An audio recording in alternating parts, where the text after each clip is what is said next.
Hello, viewers. I welcome you to A Word of Life with Padre Okoromi Paul. It's been a while. We thank God for we are gradually coming to the end of the year 2020. Despite how hopeless some persons feel that the year is going to end, but we thank God that He has been faithful.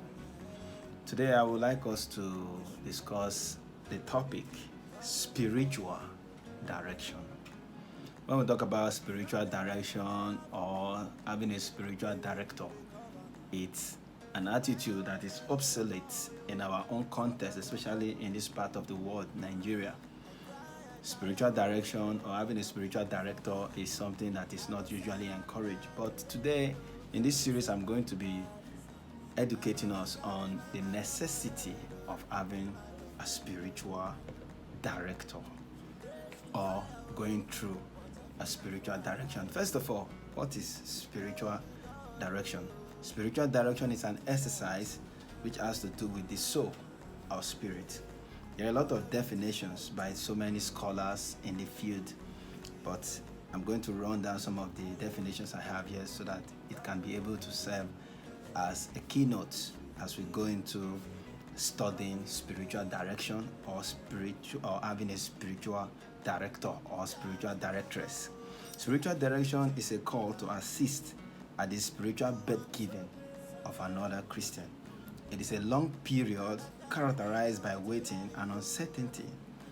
Also, according to Barry and colonially, spiritual direction is a help given by one Christian to another, which enables that person to pay attention to God's personal communication to him or her, to respond to this personal communication with God, to grow in intimacy with this God, and to live out the consequences of the relationship.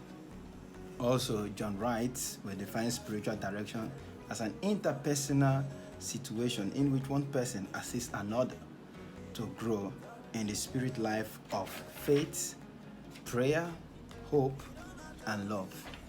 Also, spiritual direction can be referred to as an active conversation between two or more people that centers on their relationship with God and informed by their sensing of the movement of the Holy Spirit.